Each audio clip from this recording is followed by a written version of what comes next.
You just say nice things about me on iTunes, but to my face, you tell me exactly how you feel. Yes. Which is what I prefer. That's what makes a real friend, really. Which is what I prefer. It'd be much worse. It'd be much worse if it was the other way around. If Joe would just be like, dude, your podcast is awesome, man. I love it. And then on iTunes, he goes, dude, it sounds like Eliot has a dick in his mouth every time.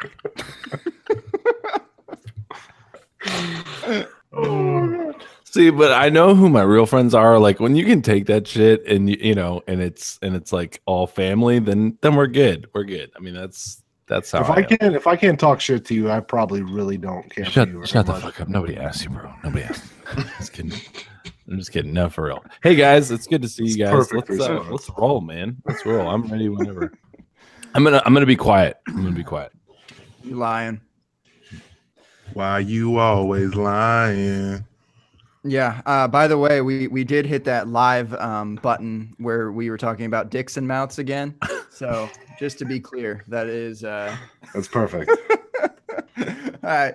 Hey, we are live. It's the Open Bar Fake Pigskin Tuesdays, 9:30 Eastern. We're almost about 10:30 Eastern because of the two individuals that we have on. Like they would not shut the fuck up. So we couldn't start our podcast at our regularly scheduled late time. JMic, dude, what's up?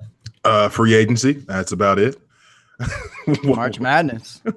No, forget that one. Let's put 68 teams on hold and let's talk about the craziness that is and was the last day of the legal tampering, or is this the first day of legal tampering? I can't keep it straight.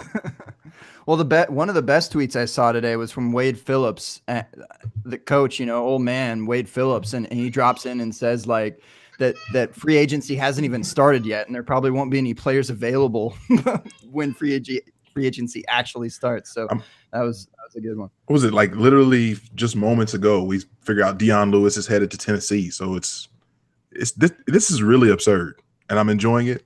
And I think more than anything, I'm excited to have 3 guests, one of which everyone knows. Not a guest exactly, just a co-host.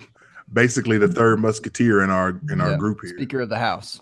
Speaker of the House. We've got one guy coming from sabbatical, and then we've got a Hollywood superstar himself. Very Hollywood. Hollywood, cool. Can we just point out that since you said all that, the Patriots just signed another white guy? I just saw that as well. I mean, granted, they're re-signing him, but it's just hilarious that we spent like 10 minutes on that pre-show that every time a white guy gets cut, we just say, I guess the Patriots are going to sign him. But yeah, you go back to your amazing introductions. My bad. See, the thing is like if Eliot tweets it out, he's going to get like 100 retweets. Like, oh, cool, that's so awesome. Did you see how many retweets we got when Eliot Christ was on? Holy shit! That Chris bump, Christen up. Christen up. Well, if you don't know, now you know. We got Eliot, Chris, we got the NFL draft talker, Jake, and we who is that? Who's the other dude down drinking wine out of a bottle? Who's that lady? Sexy lady. Pano, how sorry, start with that wine. I actually was drinking beer and I couldn't reach a beer fast enough, so my hand just naturally gravitated towards this big bottle of wine. So yeah, this is what I'm drinking. Are you gonna tell us more about it, like what flavor it is? No, it's just wine. It's delicious, Okay, that's really it. It's just like a house wine, It's Italian. That's all I need. It's red in color. Yeah. Perfect. Moving on. Jake, what's up, dude? What's up, guys? How's everybody doing tonight? Oh, just fine. Just fantastic. Dandy. Lions, Dandy Lions.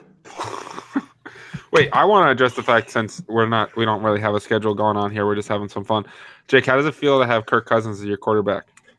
I feel excited. I feel relieved about it. And man, Vikings Twitter has been very difficult to deal with the past several weeks, and it's still going to be, and that's the sad part.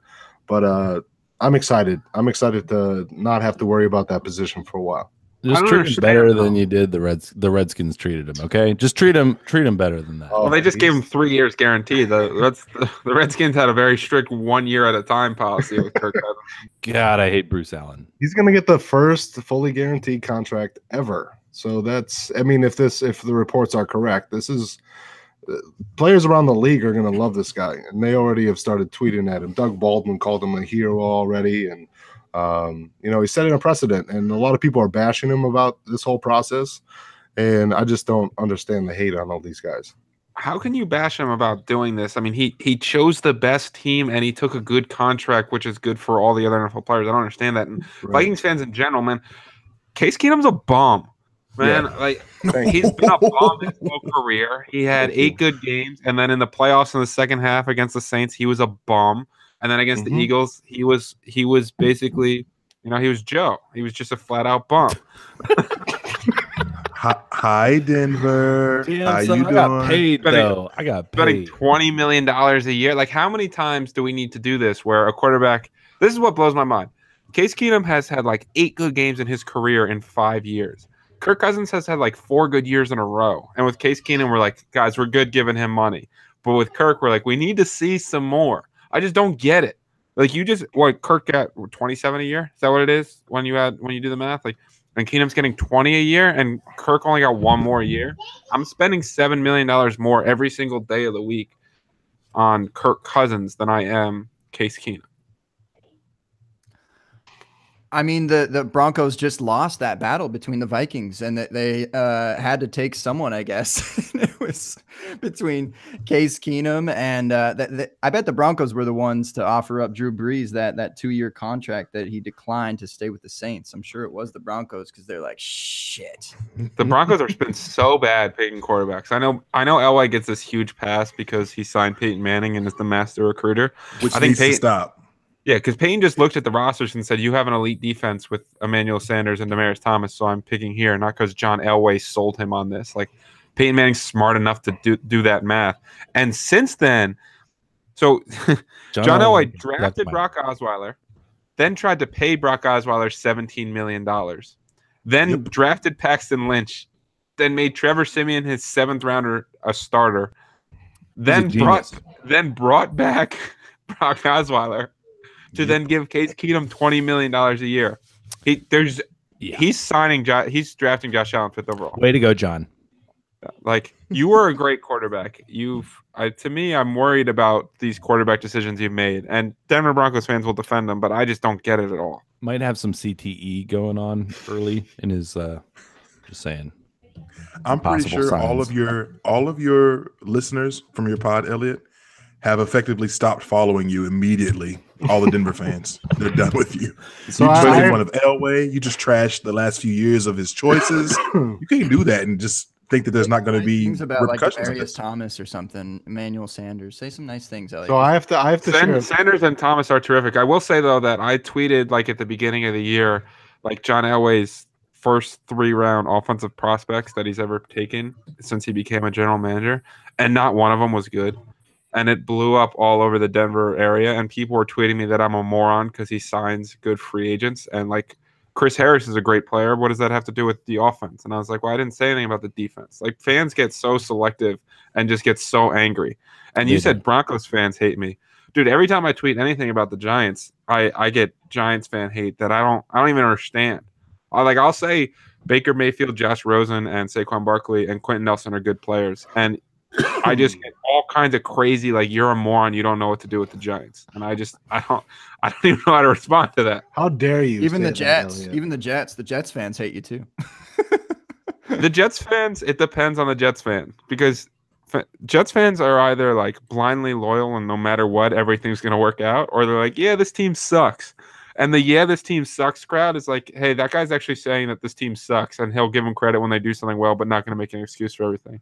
The blindly loyal Jets fans don't love me, though. How about so fire up your Jets takes then, because you are the Jet, maybe one of the last few on this planet. So I don't know. I keep saying it out loud, like it's something to be proud of, right? Like, I'm a Jets fan, like that's a good thing. Just end the suffering. So they finished the day really well, signing Avery Williamson, a real good linebacker. They added Tremaine Johnson, who's one of the best press corners in the league. True Chains. Exactly. It sounds way better when you say that, so I'm just going to skip that one. Can you try, though, really quick? What, True Chains? No, I like it. It's just not natural. What, True Chains? But before that, and then they added Teddy Bridgewater for 5 years, which is terrific. I mean, you're talking about signing a 25-year-old guy who's coming off a major knee injury, but when he's been healthy in this league, he's been a real good quarterback, and that's the kind of guy you try to hit on. So that all makes sense to me. But after you decide, yes, but after you sign this said 25-year-old, and you've basically made it known that you're going to go draft a quarterback this year, you say, no, let's give Josh McCown $10 million. And then we're going to pronounce him the starter. So what's the point? What's the point of, like, why are we going to continue to do this bridge thing? Like, if you have a bridge quarterback, there needs to, like, the idea of a bridge is there's a start and an end. You don't just build a bridge that just falls off in the middle of the fucking ocean. And that's what they do. And I just don't understand. And so, like, the idea of people are like, well, Josh McCown's a great understudy. Like, no quarterback that's ever played under Josh McCown then became a good quarterback. So I don't understand that. And taking reps away from young quarterbacks, whether it's Teddy Bridgewater or whoever they end up drafting, doesn't make sense to me either. Let these guys play. We've seen this the last 2 years where he's been this bridge and this mentor for Hack and Petty last year. Like, they both suck still. Like, that didn't help. And, like, so to top off the fact that they wanted to bring in Josh McCown as their starter again, they said, you know what worked great? The 2016 Cleveland Browns, who won that one game at the end of the year, what if we have our starting backfield be their starting backfield, and they bring in Isaiah Crowell, who I don't know if it's because he was like a big recruit people think is good, but like he's not good at football, and he's proven for 4 years that he's not very good at football, and people are very excited, and I just don't get it. So those two signings I really don't like. So as far as I mean, the effect of him not being on the Browns anymore, you got Duke there still, and everyone's been talking about Saquon going to the Browns. But if the Browns don't take Saquon at number 1, do y'all think that they don't have a chance at him at 4? I think that Darnold's gone 1. I think that's basically in the bag. I wouldn't take Darnold 1, but I think that's who's going 1. I think the Giants. Who would you take at 1? Who would you take, Eliot? Baker Mayfield. I think Mayfield's the best quarterback in the draft. He's the most accurate quarterback in the draft. He's the most successful quarterback in the draft. I think mentally he's ready for that stage. I think the Johnny Manziel comparisons are about as lazy as you can get. I think it's basically like, here's a small white guy that talks shit compared to here's a small white guy that talks shit. The one white guy was on coke and drunk and screaming at people. And Baker Mayfield is like, yo, I'm about to kick your ass. Like, to me, there's a difference. To me, he's like Phillip Rivers. So basically, Baker Mayfield acts like Jake, if we're just going to be completely honest. But acts like Jake looks. Yeah, hey, there you go. Crotch grabbing everything. Yeah, exactly. I mean, the Kansas players picture the little kid. Jake. I'm going to right now. It's happening. Put your face on that crotch grab, please. It's happening. I'm going to put Phillip Rivers, though, just because. And then I have to think that that's where the draft gets crazy, because teams are going to trade up. The Bills are going to trade up. I think the Jets are going to trade up. I wouldn't be surprised if the Broncos trade up. The Dolphins trade up. The Dolphins are completely starting. I don't know what the Dolphins are doing, but they have to be starting over. And so the Giants, Danny Amendola and Albert Wilson. How many slot guys? How many? Yeah. I tweeted out they're Landry. They're the new Buffalo. They're just gonna get slot receivers and just play them all over the field. We can't pay the good slot receiver money, so let's pay 2 bad ones what we would have paid him. No, I don't get it. And a lot of people have been defending what's his face? Having a brain fart trying to do this GIF shit at the same time. Are you talking about the Ndamukong Suh? No. Albert Wilson. You know, a lot of people have been defending him. I think he's a good player too, but you can't say that he's a value at $8 million a season. He's not that type of player. He's I don't listen. No disrespect to Albert Wilson, but he's not someone I'd want on my football team. Like, I'm not paying him any significant amount of money, and then like $3 million.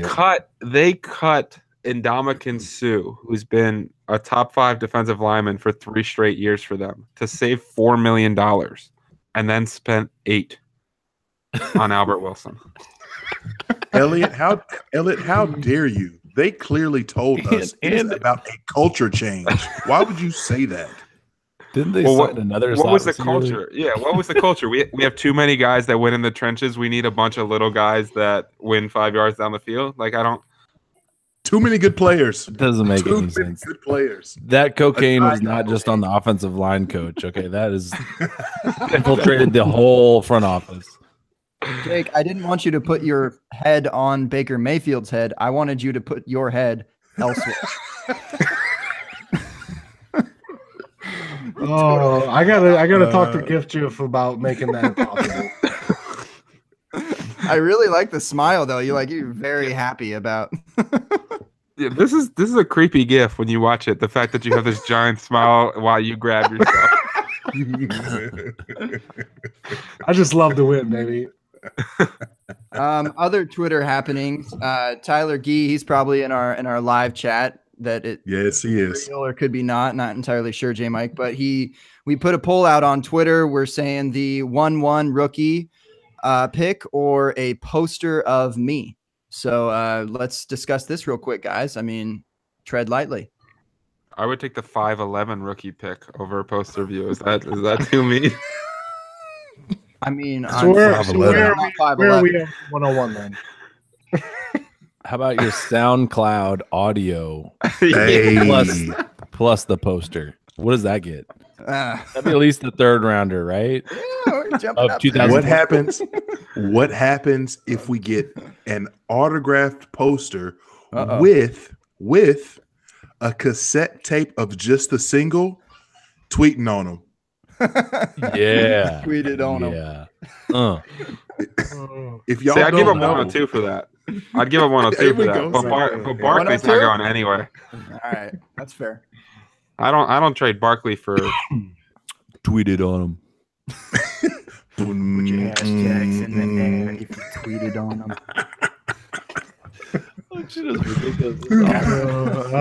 I listened to that for like 30 minutes, guys. I wasn't doing SoundCloud for like 30 minutes. I was just like, what?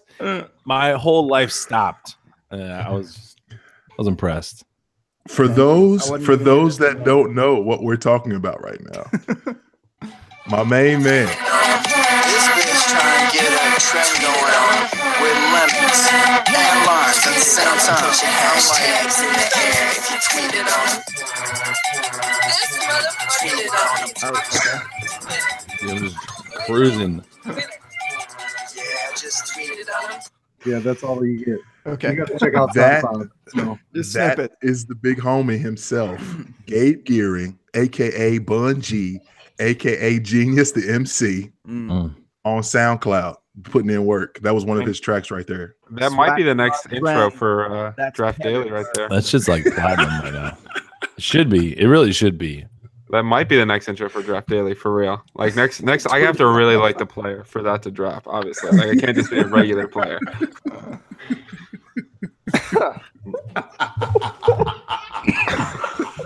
He said, "I really have to like the player." By the way, since we started this podcast, the Broncos are now trying to trade Trevor Siemian. They're fielding offers for him. I heard about that before. I think the Cardinals should get into those sweepstakes. I mean, they've got Bradford and Glennon. I mean, let's make it interesting. They're going to draft Mike White from Western Kentucky. It's just going to be lit. I just get a good Senior Bowl. Why?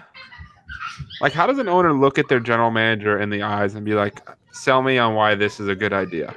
Sell me why you just cost me $35 million this year to have these two guys play quarterback."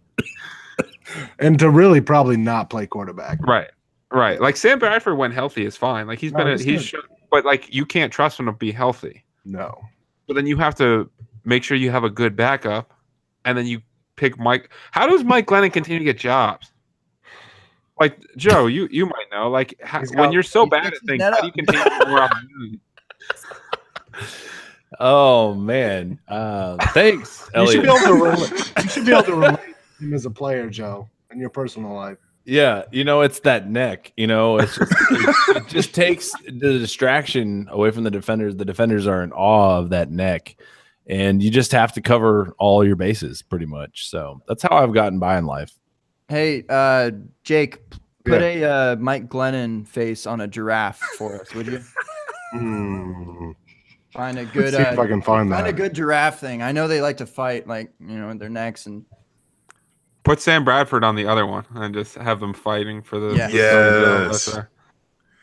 Now, Eliot, you just mentioned, just a quick pivot. You just mentioned we've been talking obviously rookies and randomness over the last little bit.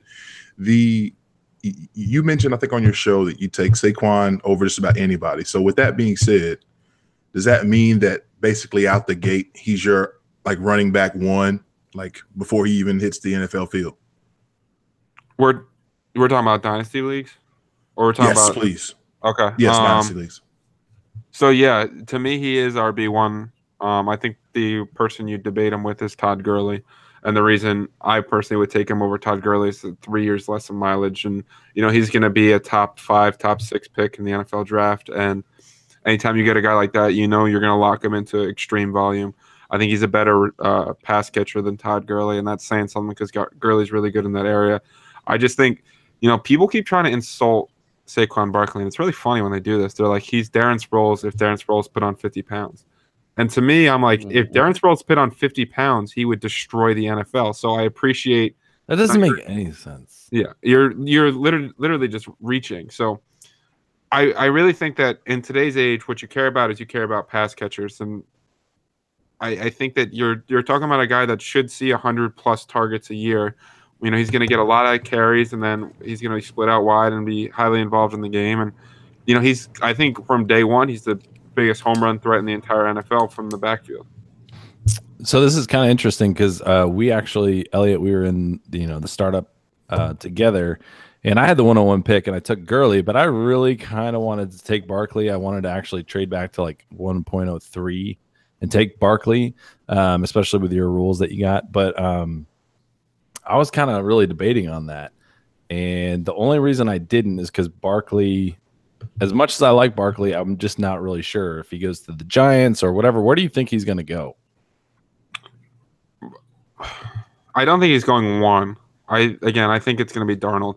I think if the Giants stay put, based on Gettleman's history, the way they acted with Barkley and the things that people say, I would guess the Giants, but I think the Giants ultimately trade back. So then I think the Colts could trade back too. I think he could go 4 to the Browns. I think he'd go 2 to the Giants. I think he'd go 7 to the Bucks. I think that's kind of his floor. I think on the Bucks he could be absolutely fantastic. Right. I mean, not with Jerick McKinnon there to steal all of his carries. So here's the thing. Did they sign McKinnon today? No, not yet. But I'm just really hoping it. Here's what I'm getting at though. So say he goes to the Browns. You got Duke Johnson pass catching back. He can throw him in the slot, whatever. So that kind of takes a little bit out of that value. And then you got the Giants. Not really a lot of competition. Maybe Stewart, but that's really negligible, or that's really nothing. So really, I guess, where's your ideal landing spot besides him slipping to the Bucks? So I think if anyone takes Saquon Barkley or whoever takes him, he's going top 10. I saw some tweets out there a month ago. He's not going top 10, and I responded to all of them you name the amount and we can bet on it right now. I'd be shocked if he goes outside the top 5. Yeah, me too. Yeah, I mean, he's not getting past Tampa Bay at 7. There's no way. That's the floor. That's the absolute floor for him. The thing is, Jake and I have talked about this before, but trusting that coaches are going to use this guy properly is a huge factor in this, right? So, because with the Browns, with Duke Johnson, they should both be on the field at the same time. Right. Saquon Barkley should never come off the field for Duke Johnson. You should just have 2 backs, and you should split them out wide, and you should get really creative with what you can do. And then he should still be on the field. So I guess, but if I had to trust a coaching staff, I would trust Shermer a lot more than Hugh Jackson. Hugh Jackson, I think, is the only person in the league that could ruin Saquon Barkley. Yeah. Because he that's his specialty. He's good at you know what I mean? Yeah. I mean, look at this is getting off Saquon Didn't even Barkley. play Njoku, man, at all. They had nothing to lose. Didn't even play him that much. No one wants AJ McCarron when they don't have to give anything up for him. Nobody is talking to AJ McCarron, and the Browns and Hugh Jackson tried to trade a 2nd-round pick for him. But with Barkley, like you're literally getting just an incredibly dynamic playmaker who can hit the home run at any point in time. I basically think he can do what Alvin Kamara does, except instead of for 15 touches for 25. And if you get that kind of player that's going to get that kind of volume, he can just absolutely crush from a fantasy perspective. And I think go ahead. No, go ahead. I was just going to say, I think the Giants, I mean, Shermer talked about it where he's like, if you can't catch passes, I have no interest in you. And we just saw the way they used McCaffrey. And I think you would basically get the McCaffrey and Stewart role. Like, if the Giants draft Barkley, Stewart's going to be like a fun cheerleader. Like, whoever signs it, like, they're not going to care that they just spent $3 million on Jonathan Stewart. Like, you can go hang out on the sideline and watch Barkley. Right. Right. If Barkley gets picked up, he'll get some playing time. That's it. Yeah, I think Barkley is legitimately like I know analytics Twitter, which I am kind of part of a lot of times, is like all about like, hey, you don't take a running back early in the first round at all. But he's like the one guy, he's the guy that you want in the NFL that can catch passes, he can create mismatches, you can put in the slot, you can put him out wide, you can do anything with him. You can get so creative. And so I feel like I don't have a problem with him taking him at 101. I really don't, because you can use him in so many different ways. He's not just the standard running back. I think the biggest problem is that people call him a running back because that's not what he is. Like, you're not talking about a guy that you're handing the ball 20 times in between the tackles like a Leonard Fournette last year. You're talking about a guy. It's like what made Christian McCaffrey valuable, and some people are trying to say that he was bad his rookie year and his running numbers weren't efficient, but where he contributed and what matters is the passing game, and that's where he was excellent. So you're really drafting basically a more explosive Le'Veon Bell is what you're drafting. There you go. More explosive David Johnson meets LaShawn McCoy. You're talking about a guy you're going to put in the slot and you're going to have him beat linebackers all day long, and all of a sudden 5-yard passes become 80-yard passes. Yeah, and the other difference is like those running back, he's not catching dump off passes. Like he can, and he can turn it upfield. He could juke the shit out of all your defenders, but like he also can go 20 yards down the field and catch it. You know, like he's got that wide wheel out routes, ability. pivots, whatever route you want to call it. Like he can one wide receiver routes. He's the play against USC in the Rose Bowl. He goes to the edge and he stiff arms the guy. He makes like 2 people miss, and then they have 3 guys bearing down on him, and he jukes so hard he makes all 3 people miss, despite the fact that they're each like 2 yards apart. That's insane. And then out of that he explodes, and then he goes all the way. Like listen, this might be getting a little questionable, but like if you just looked at his body at the combine, like he doesn't look like any other running back you've ever seen.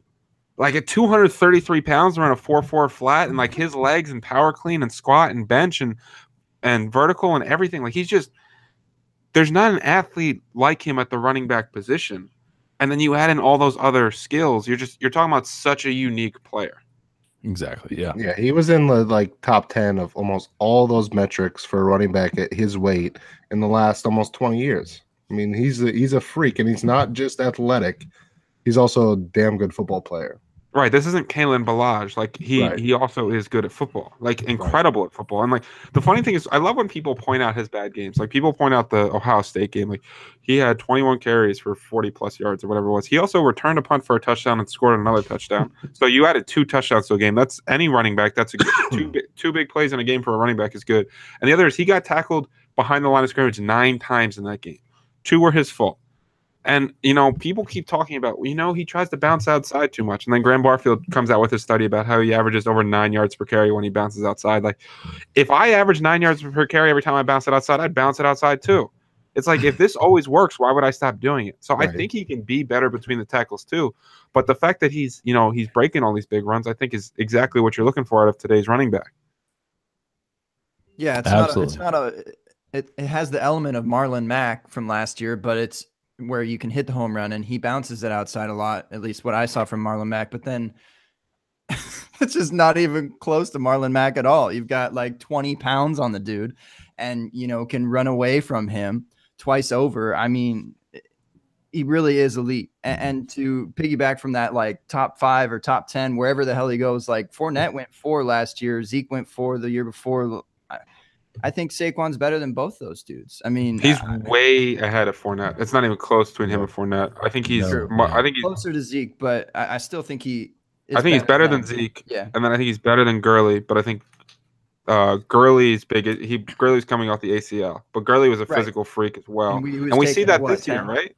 Like Gurley's biggest value, all those games where he was going nuts, was he was catching 5 passes and they were going for touchdowns because you were getting him in the open field. Yeah, like it's just when you get guys like this, when you can scheme guys like this and get them in plus matchups and get them in the open field, like he's easier to get open than your outside receiver, and he's more dangerous in space than any outside receiver, than any receiver that in the NFL. So like, I just think you have such a unique prospect that we keep labeling him as a running back, and that's a mistake because I don't think that's what. Go ahead. Sorry. No. You're good. I was just saying that Gurley, you hit on it. Like Gurley is in the perfect spot for Gurley. But if you were to put Saquon on the Rams, his ceiling would be like that much higher than Gurley. Like we're not debating Gurley is better than Saquon, but if you put Saquon in that position, but we still have to factor in where they're going to land to be realistic of their fantasy value. So if you put Saquon on the Rams, I'm sorry, Saquon is just leaps and bounds above Gurley. But Gurley on the Rams is his optimal, landing. It's just he's RB1 right now for me. And I'm not going to, move from that until I kind of see where Barkley goes. Although I say Barkley is far and above, the elite talent. Yeah, that's a fantastic point, Joe. And I think I'm on the same wavelength as you. It's a little bit risky to take Saquon, in the mid first round of a dynasty startup, let alone taking him as RB1 over Gurley. I mean, it's very risky.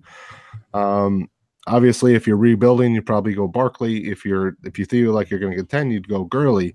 But that landing spot with unknown landing spot with Barkley, and then we know where Gurley is and the situation he is in, and we saw what could come of that last year. I think you have to go Gurley there in a startup position, just That's because fair. it's so safe. The other thing though is if you want to go Barkley, do what Joe tried to do, like try to trade down 1 or 2 positions. Yeah, I took Barkley in our latest DLF mock at 105. Yeah, I took him at like 111 the other day in a DLF mock, and I was like, I can't believe he's still here. Yeah, but that's like if you could tell me I could put him on any team. And I would just trust the hell out of the fact that they knew how to use him. If you put him with Bill Belichick, with the way they throw the ball to running backs and they create matchup issues, like he'd average like 180 yards all-purpose per game. Yeah, that's the only scary part is we don't know where he's going to go, and we don't know if the coach is going to utilize him properly. Yeah, I mean it's all you just gotta you got the ceiling. I mean Barkley's not gonna bust. You know what I mean? He's an elite talent, but man, we're just hoping that he doesn't get misused. But anyways, he's gonna have a top landing spot, top pick, no fear. Yeah, because whoever takes the running back that high is gonna have to. They're gonna feature him, yeah. If they take him and then don't use him, they'll definitely use him. The Jets might take him. Will they use him correctly? Right. Take him at 6. They may split carries with him and Crowell.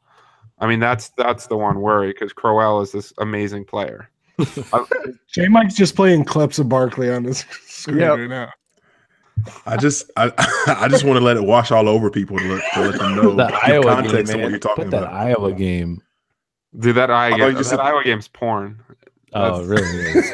I mean, it really is. I might not be able to finish the that linebacker he was going up against was a good player. Josie Jewell, yeah, he's one. He made him look like a little baby. He really did, and you could tell he was trying so hard to keep up with him. Saquon Barkley did multiple things in that game that shouldn't be physically possible. Seriously. Like he leaped over one defender and while in midair broke another tackle to land on his feet and then run another 6 yards for the first down. His start-stop ability is ridiculous. It's not fair. The play where he I don't even know how to explain it, but he like juked a defender on the sideline, stayed inbounds and then did like a mini kind of like stutter step and then realized he needed to cut back. And then you saw like turf flying. Like you just saw like piece of black, like turf flying everywhere. And he somehow cut it back and was gone. I was like, what the? That was like the moment. That was the moment when I realized I was watching somebody that was better than the normal RB1 prospect of, rookie draft. This was an elite talent coming to the NFL that you needed to prepare for because he wasn't going to be on the same level as any other running back. Yeah, he's this Iowa game. You're right. You two plays in, and it's like, whoa, this is. I'm probably breaking all sorts of like infringement type stuff. So obviously, I do not own this video. Please don't come after me, whomever does own this video. I think this show is now sponsored by Saquon or of sorts. I mean, I saw Graham Barfield got liked by one of his posts by Saquon today. That was pretty cool. Listen, I got yelled at by Darius Geis for one of my posts, so it's kind of the same. Did you? That's funny. Wayne Gallman liked one of my tweets last year where I was ripping him about something. All I said was that Darius Geis gave poor effort on a block play where he gave poor effort, and he and I didn't tag Darius Geis. I don't do that. I don't get people that do that when they tag athletes. I didn't tag him or anything. And apparently he just searches his name, but he gave poor effort, but he's like, he was supposed to pass it sooner. And I just let it go. And people were liking it like, oh, Darius Geis owned you. I was like, one, Darius Geis didn't own me. Two, I'm not like a 4-year-old where I'm about to get into this like battle with Darius Geis on Twitter. But it doesn't mean that he didn't have poor effort on the play, even if he was supposed to do something else. But yeah, that was unexpected when Darius Geis started yelling at me. But Jamal Adams was retweeting a bunch of my stuff last year about him. Because I was saying this is before the draft, not once the draft drafted him, but I was saying all kinds of nice things about him, and he was just tweeting them, retweeting everyone every day, and or like for a few days in a row. I was like, thank you. And then I got super pissed when the Jets drafted him. So, all right, giant shout out. We've talked plenty about Saquon, I think. But what's real quick? Fire off your 102 between you four. Barkley. Yeah. I'm just saying. We talked about Saquon. Should we talk about Barkley now? Because he's the 102. We did talk about Saquon. Now, what's his middle name? You ought to know this, Eliot. It sounds like you are the leader of this cult. Daddy. I don't know. His middle name is whatever you want to call it. Of all? Appropriate. Is it of all? Yeah, it really is. Certainly Josie Jewell's daddy. My 102 is Darius Geis. Oh, yeah. Hey, so Darius, if you want to come out, and Eliot's here apologizing to you, essentially. So he is the 102 for him. Jake? You know what? I think I have Chubb at number 2 right now. I worry about Geis's durability a little bit, and he takes on so much contact. So I'd like to see Chubb get a chance to catch more passes, but I think Chubb is my 102 right now. Ooh. I'm really close with you, Jake. Like Chubb is not far behind with Geis. I kind of want to put Chubb number 2, but I've been kind of keeping it number 3. Yeah, I'm real close though. I don't know. I love Chubb. I really do. I got a Chubb for Chubb. Shoot, is this where I mentioned that he's not in my top 5 running backs? Chubb. Just went from 6 to midnight. Wait. In case people didn't hear that, Eliot, 6 to Chubb. Say that one more time, a complete sentence of what you just said so people know where you stand. I said, is this where I mentioned that Nick Chubb's not in my top 5 running backs? Who's ahead of Chubb? Let's just get that straight. Who's ahead of Chubb before we? It's about to turn to the haters ball. 11. Hate. It's Barkley, Geis, Michelle, John Kelly, Ronald Jones, Nick Chubb. Pano left. I don't know if he has to pee or he's going to throw up. You're listening to the podcast now. Pano just up and left. No, I think he needed just another bottle of wine. Yeah, he's getting more rosé. So can I throw something out there about Chubb? For the record, the player, not what you guys were talking about right before that. I think Chubb as a runner is as good as any running back in the class. Like I legitimately have no concerns about him as an in between the tackles runner.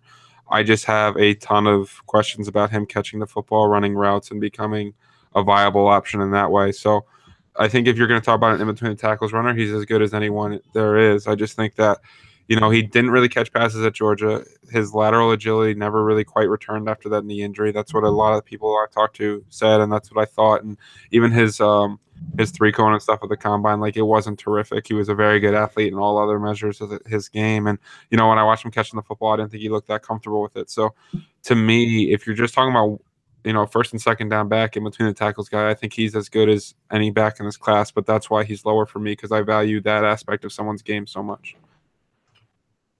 So I guess I'm bearing the lead there in terms of I started with he's not a top 5 running back for me. And he may end up ahead of Ronald Jones for me. But I really like Chubb for that role. I just don't know if he's going to develop that pass catching aspect. And, in PPR leagues, catching the football is everything. What were you thinking for Leonard This Fournette is coming last from a year? Jordan Howard fan, though. It is coming from a Jordan Howard fan, and I've cooled down a lot on Jordan Howard with Fox leaving. Because I hear you there. I hear you. Yeah, because I don't trust that role the same. So I sold all my Jordan Howard shares. Well, that's probably smart. I got you. But yeah, like I liked Jordan Howard last year because he was getting that huge workhorse load, and they drafted Cohen, but they were still throwing the ball to Howard despite the fact that he couldn't catch, and he was getting the volume, and I think Chubb could really. I think that's the ideal role for Nick Chubb. If you put him in a Jordan Howard like role, I think he could be fantastic. But his landing spot's been really good. I personally want to see him go to the Carolina Panthers in like the 3rd round and pair up with Christian McCaffrey and basically become Jonathan Stewart 2.0. Because I think like in Jonathan Stewart's prime, I think that's kind of what you're getting at in Nick Chubb. With Geis, I think he's more comfortable catching the football and looked a little better catching the football. I do agree with you though that that's a major concern with his violent running style. People like to just point out that 2017 shouldn't count because he was hurt, but his violent running style leads to a lot of injuries. So, like for me, right now is neck and neck with him and Sony Michel. I think Michel could easily end up being a better back than Geis because of that pass catching ability, that open field ability, and the pass blocking ability. Because he's so good there, and that gets you on the field more. And the more you're on the field for 3rd down, the more opportunities you get to catch the football, and they're going to be creative with you. Can I ask you a question about John Kelly real quick? Absolutely. Okay, so John Kelly was a guy who I was really excited about watching, and I watched him some games that I was like, man, the Florida game. There's a couple other games that he looked really good early on in the year. Georgia Tech, there's a couple. Yeah, those were the first like 3 or 4 games, and then he was like dead. Yep. And I wonder, as I was looking at it, I was like, okay, Tennessee sucks. I'm looking at their roster and I was looking at everything. I was trying to kind of put the puzzle pieces together. And on tape, he looked awesome. Then, you look at his production, it wasn't anything spectacular. And then you look at his testing and it was really subpar for what he was. And I was kind of thinking that he actually put on weight, which made him slower. Because that's the only thing I can justify for those times that he put up. Like he really put up some kind of slow times, disappointing times. Yeah, the 3-cone wasn't good. But and I was expecting a good 3-cone, which was going to be something that I was like hoping for him. But I'm thinking maybe he put on like 12 pounds or something, and it just kind of didn't catch up. What do you think about that? So he's getting a lot of comparisons to Kareem Hunt because he basically weighed in at the same in his ability to break tackles. It's interesting because Kareem Hunt did that. He lost weight for the Senior Bowl to show his explosion, and then he put on weight for the combine, just do everything, and then he didn't test very well, kind of similar to John Kelly. And I think with Kelly, in terms of like his agility numbers, I don't even think necessarily he makes people miss as much as he makes people miss their target point, and he uses that along with his stiff arm and his contact balance to really. That's what he does to make people break tackles. And you mentioned the first 4 games of the year, or through the first 5 weeks of the season, no one had more missed tackles per touch than John Kelly did, and then across the entire. And like he's also a really good receiver. That's the other reason I really like him. And so this is something I talked with Mike Clay because I was so excited. I was like, dude, I found your Kareem Hunt, and he's like, yeah, his numbers suck. But it's really interesting because John Kelly smoked some weed and got suspended for a game. And like, I know we're acting like Odell Beckham smoking weed is breaking news and we all need to lose our minds, but like, I personally don't care. Also, for the record, Giants fans, no, that's not pizza crust. Stop trying to use that excuse. But Parmesan. You don't hold exactly. You don't hold pizza crust. It's funny because the exact same story you just shared was the exact same story I had with Russell Clay. Not Mike Clay, but Russell Clay. I was like, oh man, I love this guy. I love John Kelly. And then we kind of were starting to chat about his like production profile. And I started digging into the numbers a little bit. I was like, oh shit, I don't know what to do with this guy. So here's the really interesting thing. And this is why I don't quite know what to do with him either. Because I'm going off his film grade and his receiving ability and the fact that the year before his efficiency numbers were actually better than Alvin Kamara's at Tennessee. The whole team quit on Butch Jones after they lost the Georgia game. Like the whole team quit. And whenever you're running back behind an offensive line that quits and you watch the game, then nobody was really doing anything. I almost kind of throw those games away. Now that might be being generous and that might be, you know, a situation where I'm trying to force John Kelly to be a little bit better than he is. But I just, in general, the agility numbers worry me a little bit less because I don't think flat out making people miss is what he does. And the fact that he's a short, compact runner with great power, that's a really good receiver that can, you know, has this great stiff arm, and his agility is designed to get you off balance. Kind of like Dalvin Cook. Remember Dalvin Cook last year, and he didn't have those good agility scores, and people were like, I don't understand what happened. And you watch his jukes, it was more to kind of, instead of making he's also on a zone scheme though, so it's not true. As like necessary. That's fair. I was just trying to say that, like, I think some of Kelly's late production is more to do with the team quitting than John Kelly himself. No, it's kind of what I'm looking for because honestly, it doesn't make sense to me. It doesn't all add up. So I'm kind of thinking it's somewhere in the middle and I'm trying to figure it out. So I was legitimately just curious because I'm going through and watching the beginning tape and he looks amazing. I'm looking at the numbers and some of it doesn't add up. So there's got to be more to the story. And, you know, they did lose a lot. They lost, you know, Dobbs, Malone, Kamara, Garrett, you know, or not Garrett, sorry. They lost, you know, Derek Barnett, a few other players and stuff off Tennessee that just kind of, you know, the whole program went to shit. And then, like, I want to really stress that this is that, like, between the tackles, Nick Chubb is much better than John Kelly. It's the receiving ability that I value so much because, I mean, he had 45 targets, he caught 37 of them, and he was open all the time. In fairness, he dropped 3 passes. He looks smooth. The other 5 were off target. So like he made linebackers miss like almost routinely whenever they set him out, and they put him in the slot some. They'd really use him as a receiver, and they really highlighted that receiving ability. And again, that's what I'm really looking forward to a running back. Well, the thing is, and I know that we don't want to talk about John Kelly the rest of the night, but the only thing that kind of puzzles me is like his draft position. Now, if we're talking draft capital, a guy who didn't put up like eye-popping numbers and didn't really have that great of times, when we're watching the film, like, yeah, we like him on film and stuff, but I don't know, where is he going to go in the draft? If he doesn't go, I mean, he might go 4th or 5th round. Yeah. I mean, that's not going to really help your... Can I clarify something real quick? Sure can. These aren't my dynasty rankings. I haven't done those. These are how I graded my running backs and where I would take. So I just want to make that real clear, is that like John Kelly is a 2nd round dynasty guy that you're going for the ceiling with. I'm not taking him over. There you go. I get you. Does that? I just want to make that clear in case someone's listening. This is based off film. Yeah. Yeah, and I agree with you in terms of like the film and watching them and stuff, but putting into context for like the listeners and their dynasty drafts and stuff, I think that's important. So that's good. That's good. I'm glad we got to that. No, you're good, man. You're Eliot Christ, bro.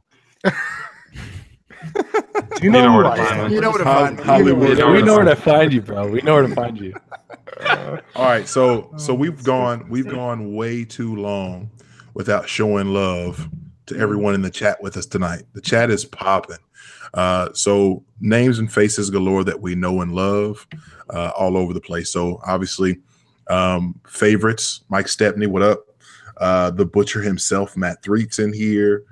Zach, one of the Dynasty Dummies, Dwight Peebles, Tyler Gee, Bradley Harrison. The list goes on and on of people who are in the chat right now. I wish I knew how to see this chat. Not sure. You have the link, Chris. You click it. You click it. I don't know where to find it. Twice though. It was in the shared DM before the show. I even know how to find it. There's a share link. Bottle of wine. Yes, on YouTube. There's a share link, and then there's an actual link that we're in right now. Look at that. There's 200 people in here? Yeah, just me. Yeah. So wow, I just realized that when this comes and across, Derek. What up, Derek? You guys are seeing the opposite of me, so my hair looks way worse. Like you guys are not getting a natural flow. You're getting against the grain. I looked in the YouTube. I was like, my hair is not as good as it looks like in real life right now. Like I'm having a good hair day. I look in the chat. I'm like, oh shit, this hair looks atrocious. It's like the backwards against the grain, like you said, Elliot. Like that's not flattering at all. You've got the Bruce Wayne Christian Bale going, bro. I'm like, you know. Yes. Where is it? All right, so back to the chat real fast. Several things that we need to address. First of all, Pano, Tyler Gunther says that he misses you. What do you have to say to Tyler? Because it's been a while. I mean, once upon a time, you guys did a pod together. Then you left the pod. Then you went on a sabbatical. And now you're back.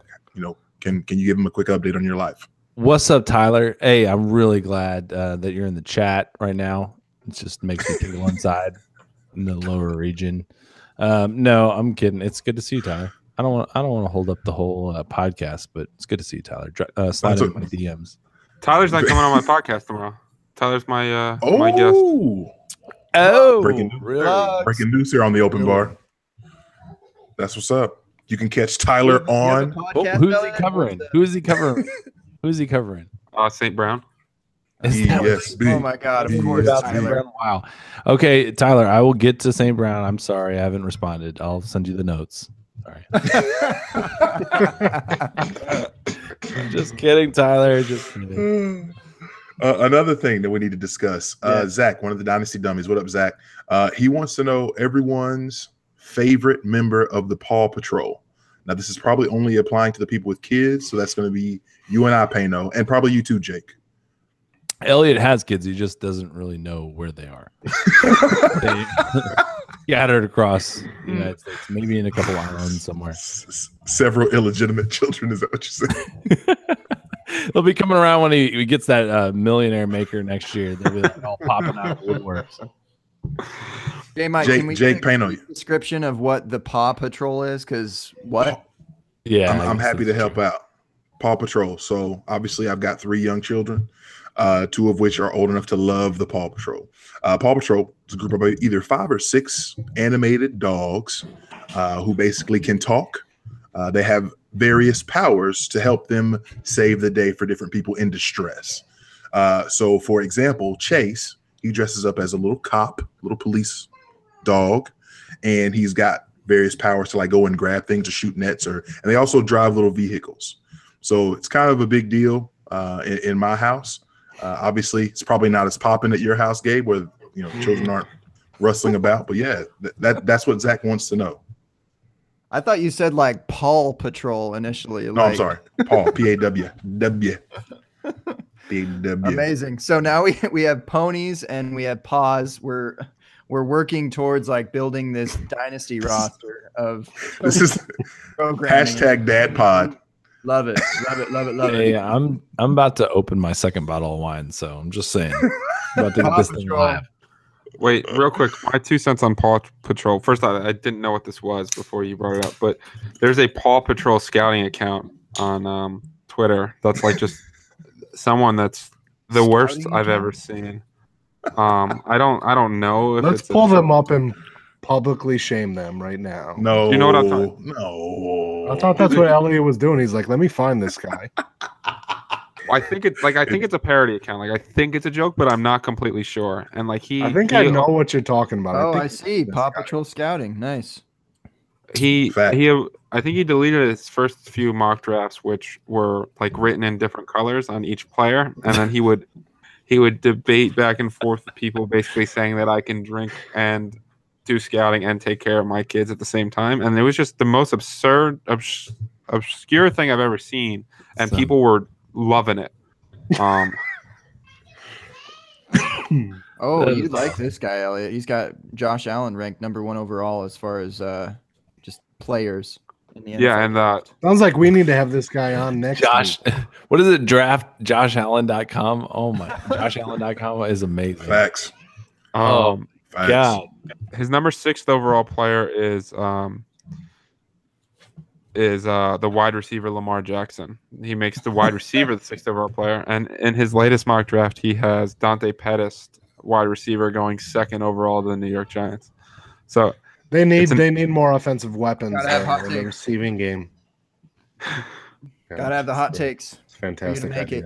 Fantastic. I mean, where would you be without our Darius Stewart takes, Eliot? I mean, come on. Hey now. I'm so surprised that I was right there with Eliot on it. We're gonna be right in the long run. We're gonna be right in the long run. His tape was so fun to watch when they threw him the ball. Yeah, well, that's Alabama quarterbacks in general. Yeah. But I'm pretty confident Darius Stewart can be a really good NFL receiver. That's not crazy talk, correct? No. Okay. I just want to make sure that that's known, because I think that he was really good at Alabama, incredibly underrated at Alabama. Mm-hmm. And I think that the same thing happened and kind of followed him to the pros. Like, I think he can be awesome. Get it, JMic. Get it. Sorry. He gets open. He's a tough runner. I'll stop. I'm not. Anyway, another person that we do need to talk about, and 3, thank you for bringing this back up, our homie himself, Samuel L. Jackson Watkins. Are we wheels up in Kansas City? Jake, I feel like this is our dream come true from months ago when we first talked about the Chiefs. Yeah, you know how I feel about Sammy. I absolutely love his talent.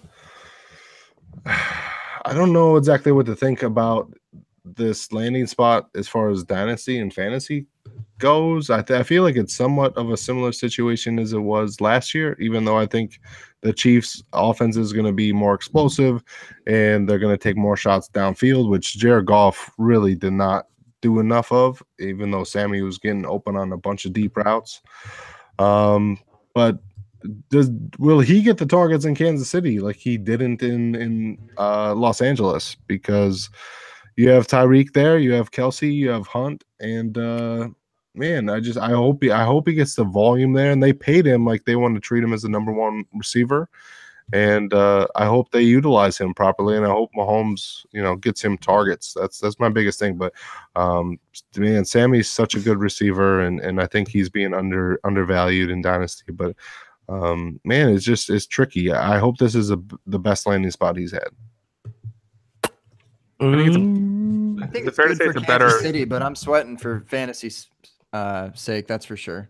I think that's the perfect way to analyze it. Like they are now a nightmare to match up with. Yeah, they really are. And they're gonna have so many vertical threats, and then if you overplay the vertical threats, Travis Kelce's underneath ability is gonna be terrific. And like they really set themselves up to just highlight Mahomes. I think the person it helps is Mahomes, and for sure. And I think it knocks Tyreek down a little bit and knocks Sammy down a little bit.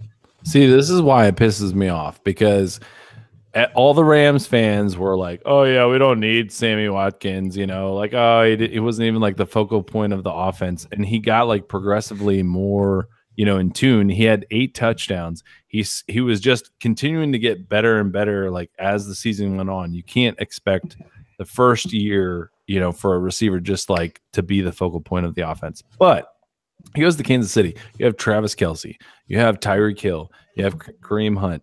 If you were in St. Louis, you'd have Gurley. You'd have Woods. You'd have Cup and stuff. But like, that's where I don't understand. Why wouldn't he be worth it to pay in L.A., or for the Rams? And now people in like Kansas City were like, oh, yeah, that was a really smart move. But people in L.A. are saying, yeah, like you shouldn't re-sign him. I don't understand NFL fans. Do you understand what I'm saying? Like, why are people so stupid?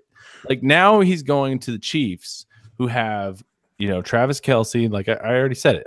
I just don't get people sometimes. Like it doesn't make any sense. He would have been smart to re-sign in LA. He should have done it. Can I give you some life advice on something that's really helped me? Do it.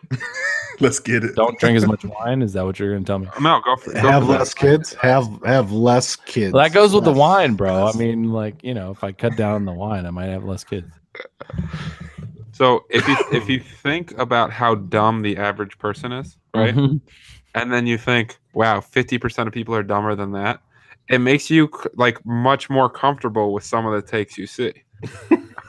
That's why I love Eliot. Yeah, but you're right. Like the Sammy Watkins thing, like, listen, everyone plays a role, and individual numbers aren't the only way to describe someone being good. And if someone's going to constantly open things up over the top, then all these underneath receivers are going to be able to have more success. I mean, you see it with teams all the time, and Sammy Watkins is an elite deep threat. I mean, if you watch his film, he gets open all the time. That's what he does. And I don't understand. Like last year it was Sammy Watkins is an elite talent, but he can never stay healthy. And now it's, well, Sammy Watkins stayed healthy this past year, but no, I don't think he's an elite talent anymore. Like, he's also 24 years old. God, people are so dumb. Yeah, he's going to be 27 at the end of this next contract, and he's going to hit it again. Yep. And anybody that bangs on Sammy and says the talent isn't Bangs on him? Bangs on him. Bangs Bang, the table. bang. Bangs the table. Bangs the table. Like dunks on. We need Or- more. Gabe. or Gabe, actually- we need more. Pounds the table, Joe Williams style. Bang, bang. Yeah. Yes. Yeah. Or doesn't bang the table for Sammy. I think clearly didn't really watch the tape last year because Goff just didn't take shots downfield. And Sammy was routinely open downfield. And I thought he looked fantastic last year. He had 8 touchdowns in limited duty. 39 catches. And he was healthy. Yeah, There we go.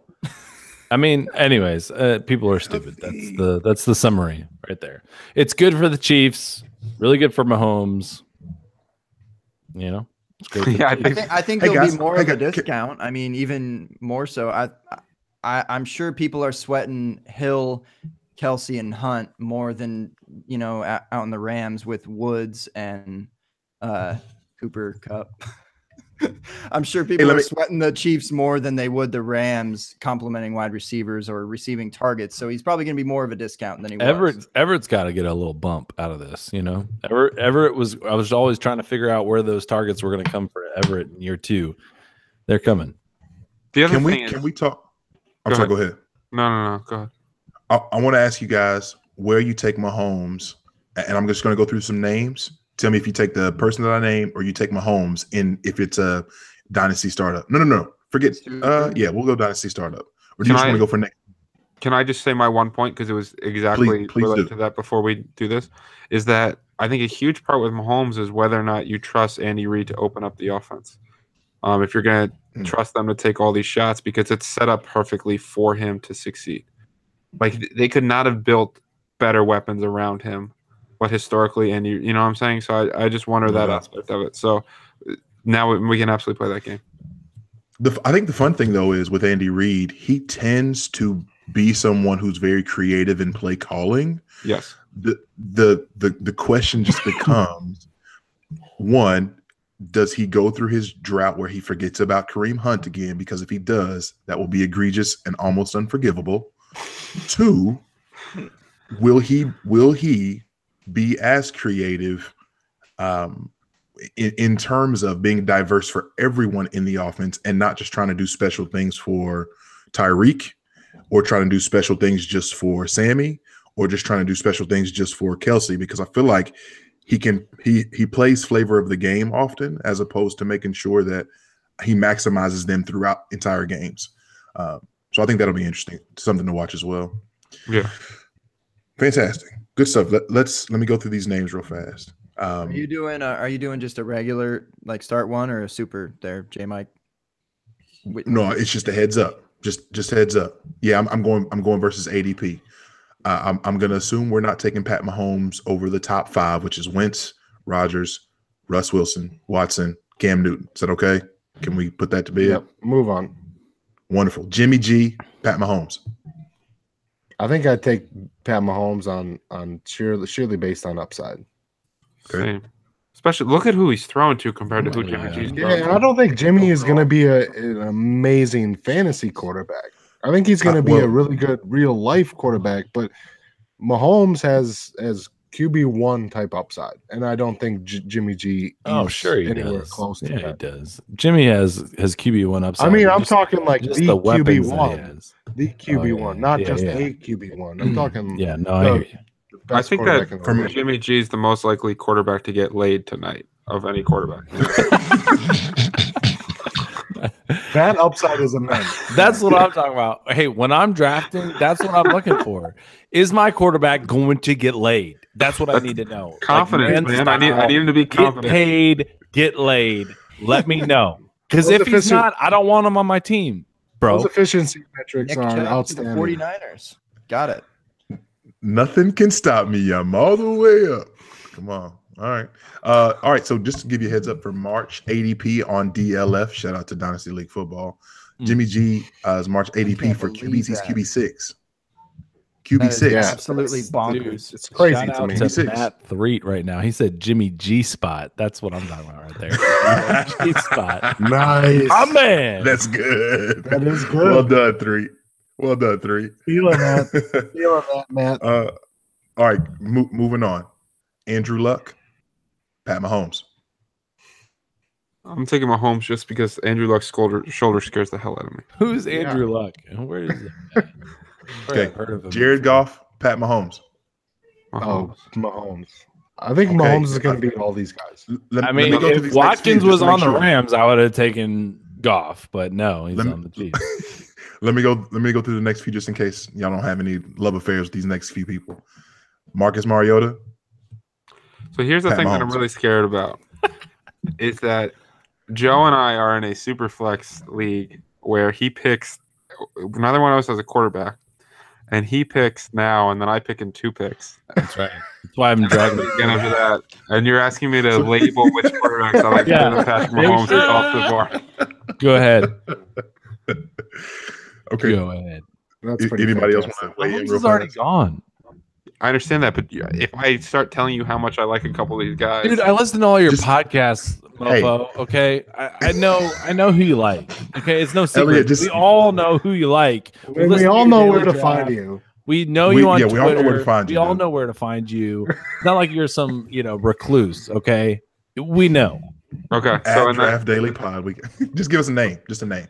Yeah. Jameis Winston is someone I really think is going to. I just drafted him. Got him. So you go Jameis over Mahomes? Yeah, because I think his weapon situation is the same. What about you guys? James I would go Jameis pretty easily. I mean, Jameis. Okay. I think Jameis is a huge buy low candidate right now. Yeah, I can't even believe he's the 11th overall guy. I mean, they were talking Russell Wilson versus Jameis last offseason. When he was healthy last year, too, he was really good. Mm-hmm. And then, I don't know, maybe I'm a little obsessed with this idea, but the fact is that Joe, you couldn't leave the podcast while I was talking about who I liked. Could save me. I had to get on a different computer to draft. And especially if they had a guy like Saquon Barkley, what you could do with that is just immense. Last one I want to get to. Kirk Cousins, newly minted Minnesota Viking, or Pat Mahomes? I think you might take Kirk just for the safety. Yeah, that's floor ceiling type of. Man, I think Kirk is going to kill it with the Vikings. I mean, how does he not? He's been top 5 the last 2 years, right? Hasn't he? Didn't I see that? How does he not? So with that exercise, DiFilippo. DiFilippo. Yeah, man, he's gonna unleash him. That's next level analysis right there. Just say one word and then stop speaking. Facts. So basically, you guys just want to recap. You took him ahead of Jimmy G. You took him ahead of Andrew Luck. You took him ahead of Jared Goff. You took him ahead of Mariota. Only people that you had in front of him was Winston and Cousins, which would put Pat Mahomes squarely in the 8 position. I did not say Dak, but I figured that people are hating Dak right now. We can do Dak versus Mahomes. I really like Dak. I'd pick Dak. Okay. Dak ahead of Mahomes. I think this is such a great exercise of recency bias. No where doubt. If a guy has a couple of bad games, Like Dak has 18 great games and 6 bad ones. And if you put that over the course of 24 instead of 18 straight good ones and 6 straight bad ones, everyone would be all in on Dak. Yeah, the coaching there is a concern though. Absolutely. They're conservative. Yeah, I mean that's my biggest concern about Dak. We've seen Mahomes play one game. No, for sure. And I have questions about Mahomes. Like there's some things that scare the hell out of me about his game, but I see the upside, and the upside is immense. Here's a question. Pano, Dak or go ahead. No, go ahead. No, go ahead. Pano, Dak or are so Mahomes? cute. All podcast, by the way. No, you don't. No. Who? I look cute. It's like a bad game of telephone. Can I see your wins? Hey, you know, it's after the pod. So what's up now? Dak or who? Mahomes. Dak or Mahomes? Man. I'm going to go. Man, shit. Mahomes has got the weapons. Damn. That's all right. We can, I'm gonna go with Dak. Okay. What about Trubisky after today? True change. Trubisky The other is true my change. win for 2018. I loved Trubisky last year. He was my quarterback one, which I probably was maybe wrong about, but just because I wasn't a huge Watson guy, but I am now. It's been fun. You guys have a good night. That was just completely inappropriate for you to say something like that. Oh, that's not creepy at all. That the door just swung open. Dude, what was up with the door? That was creepy. That's my girlfriend, guys. I have like 5 more minutes before she murders me for being on this podcast because I'm trying to sleep. He's like, Elliot, come to bed. By the way, we have about 2 hours left, Elliot.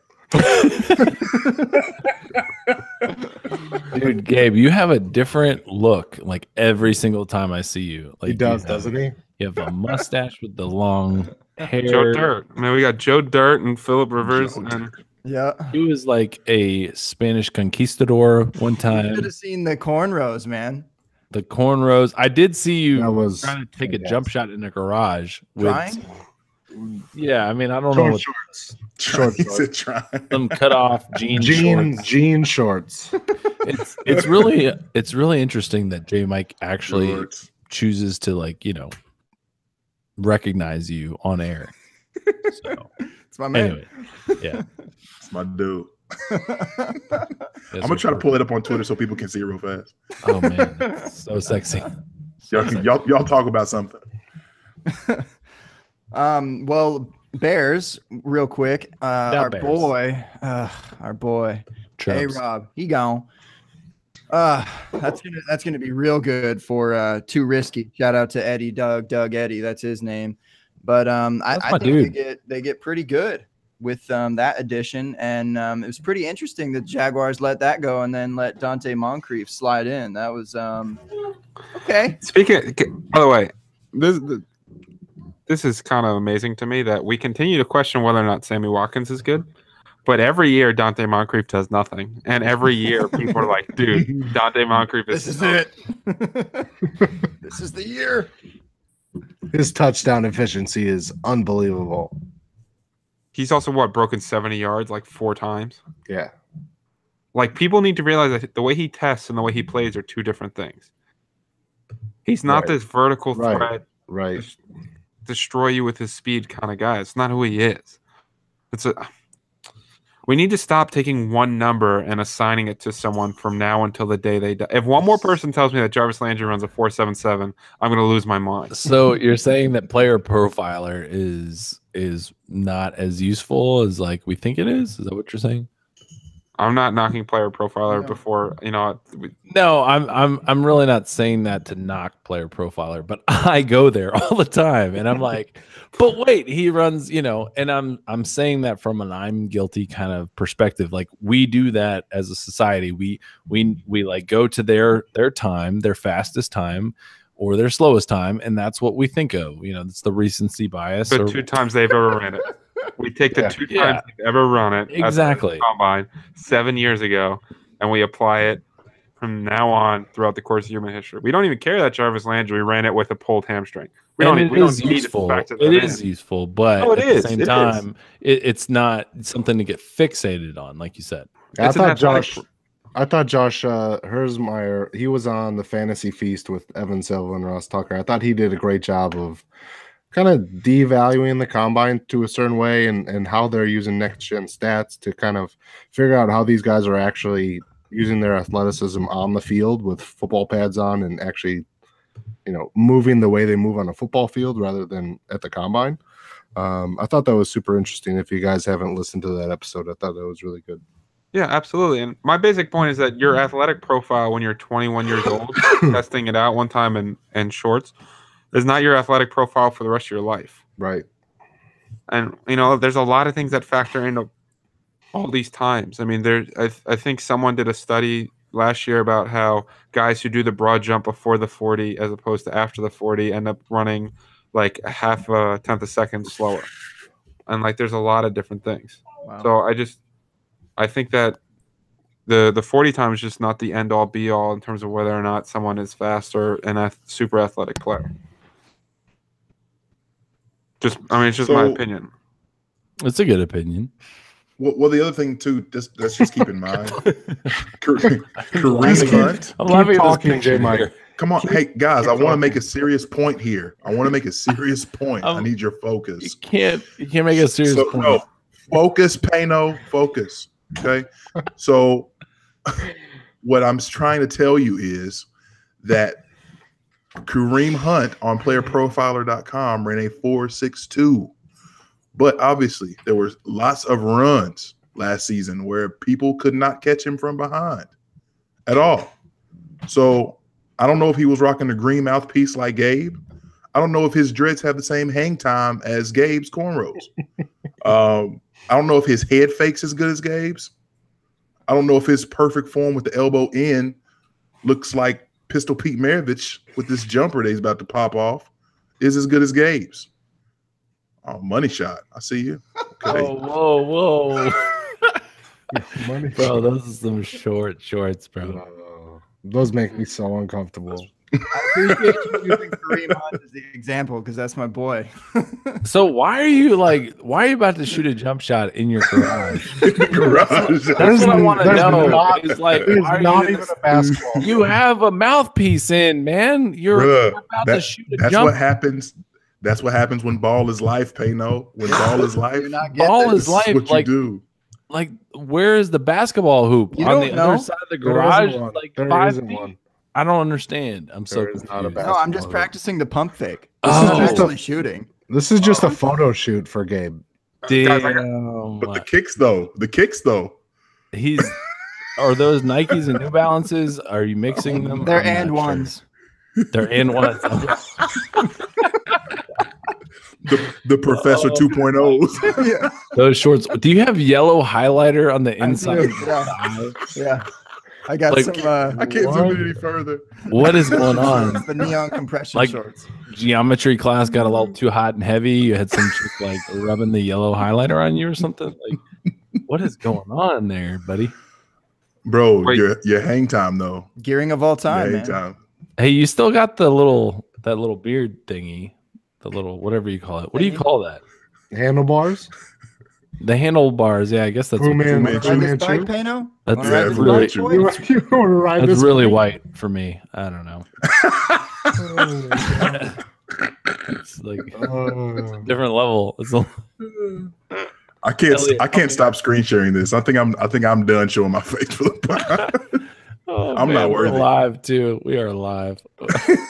So live.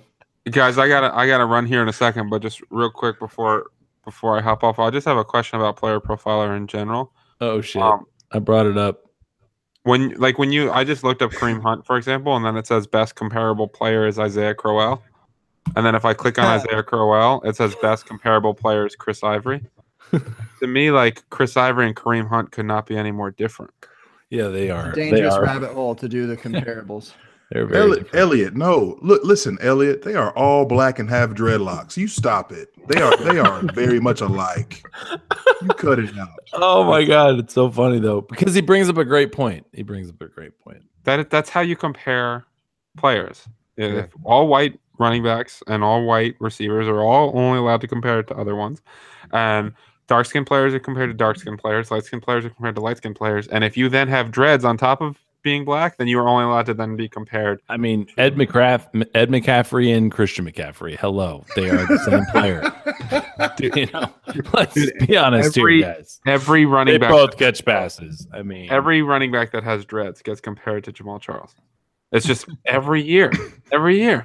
And then if he's a little bit bigger, then he's Melvin Gordon. Like those are the two guys you're allowed to be. And we gotta learn that you don't just compare it to people based on who they look like. And I can't have a serious conversation while this picture is scrolling up and down in the background.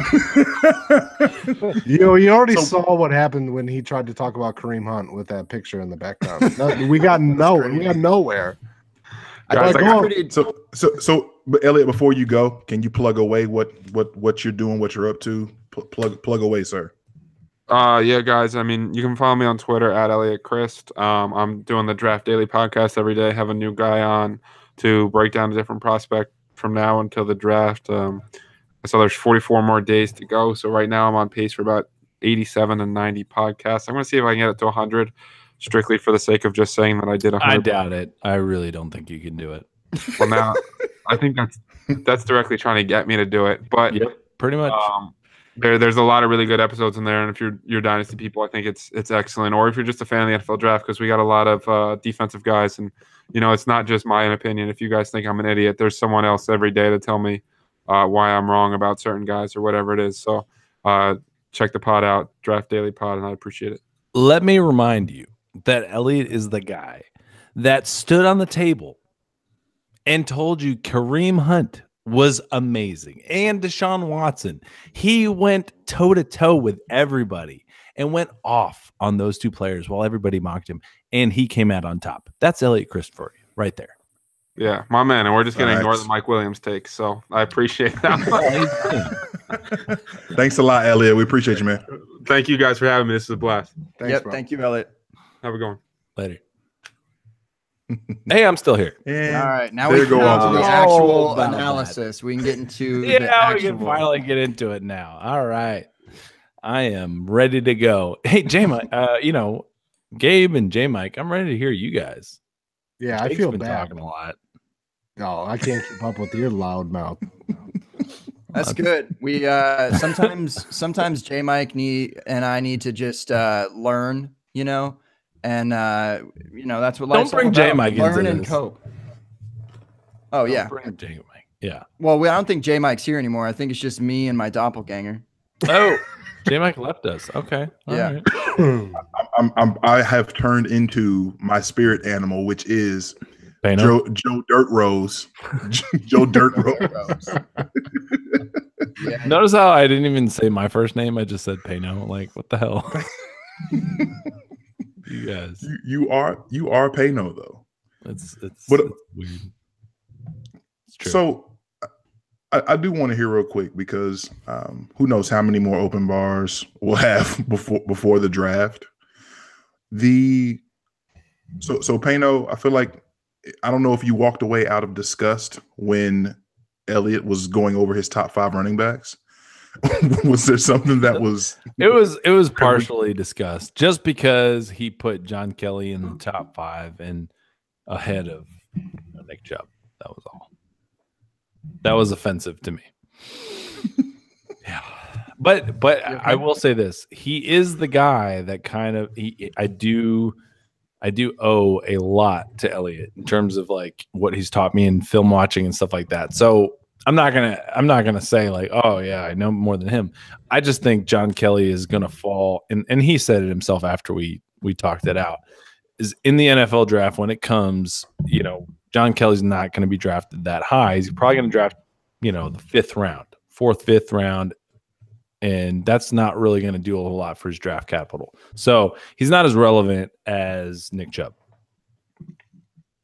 I mean, but just to rank a a running back 4th overall is kind of just saying something in terms of value, that you'll be able to get John Kelly because of that draft capital. You'll be able to get John Kelly in the, I don't know where I've seen him in mocks, probably like mid-second or so. Yeah. And so, I mean, if he lands on a good passing team, he will have, it'll be a late round 1 discussion.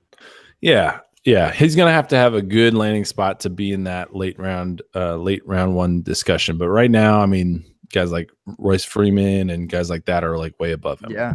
And I mean, this is a very deep running back class too. Like 2 years ago when we had like Paul Perkins and like Kenneth Dixon, those guys going in like the 4th and 5th rounds, and those were like your first round running backs. Mm-hmm. Yeah. So, I mean, this is much, much deeper. And for John Kelly to go in the 5th round kind of, really does say something about the class, and to be able to get him in the 2nd or whenever he goes. So For sure.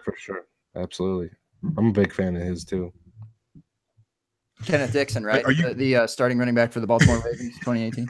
Alex Collins, baby. Dude, Collins. They just cut Danny Woodhead. Dude, Collins looked good like last year.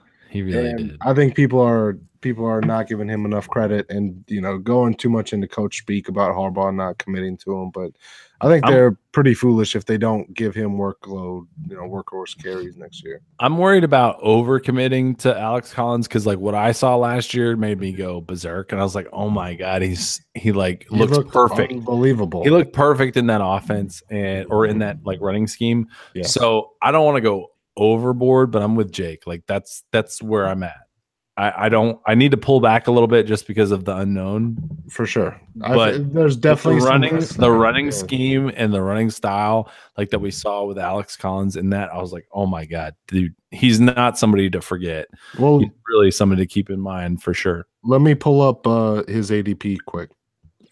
We're actually talking about Kenneth Dixon. I don't think we needed to bring in the Alex Collins. Dixon. I actually did like Dixon. It's hard to talk about Kenneth Dixon when you're Louisiana Tech. I did like him. Yo, in Dynasty, Alex Collins, his March ADP was running back 31. Oh, you're there.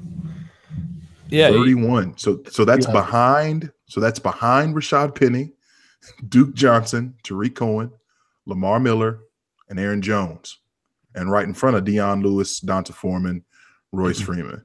There's about top 5 guys I'd take above there, but I understand those other guys being ahead of them. I do understand a bunch of those guys. Yeah, there's a lot of guys in that range that'll kind of I think will filter its way through pretty soon. But yeah, I mean, if he is for sure going to be like the number 1, he'll jump up. Well, his value is more in redraft than best balls. Then exactly, because Dynasty League with these running backs like in that range, you don't know, so it's hard to invest. Right, and he's new to the team, like he's right, and that's why I understand like people might want to be taking Aaron Jones well ahead of him just because Jones is young and.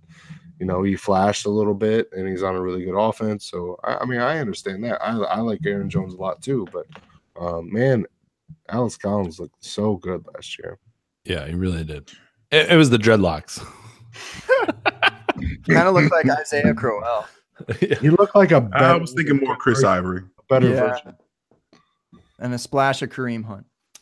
Yeah. Dude, Eliot's going to kick my ass for not picking in this league. Holy shit.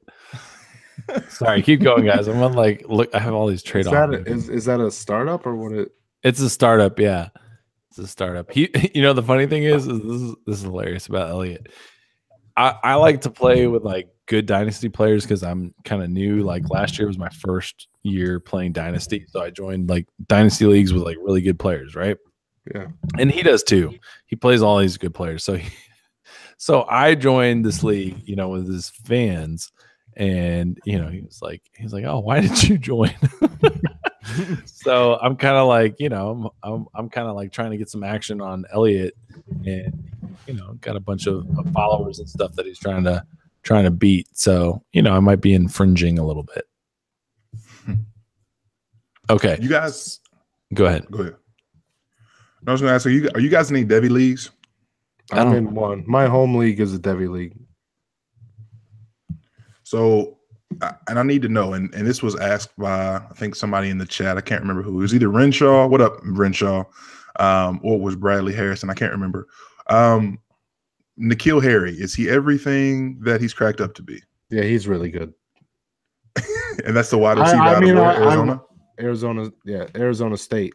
I worry a little bit. I think he's had two concussions. That's something to keep in mind. But if you're looking for a prototypical type of wide receiver, I mean, that could be a potential wide receiver 1.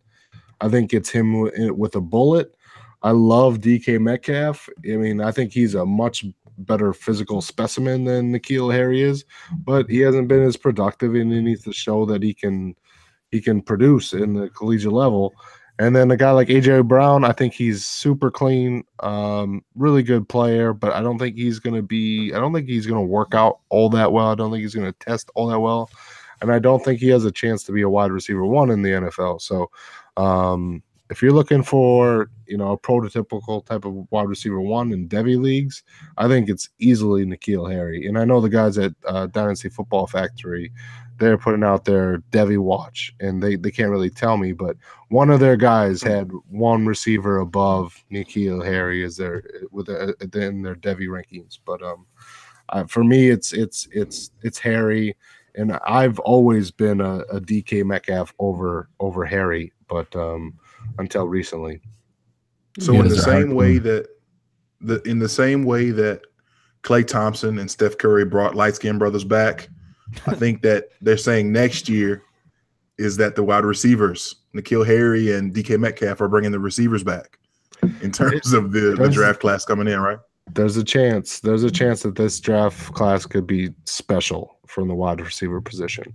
It doesn't mean that these guys aren't going to take 2 to 3 years to develop, though. I mean, just because it's a phenomenal year doesn't mean it's 2014, though, either. So I think people are getting a little bit too optimistic that this wide receiver class, although very good, and there's a lot of excitement behind it, I think they're getting a little bit too pumped up about it. I think you gotta hold back just a little bit, even though it is very good. Fair enough. There's only one guy I even want to touch on, and then it might Why be are time you touching for us up to on cash out. guys, bro? I'm just curious.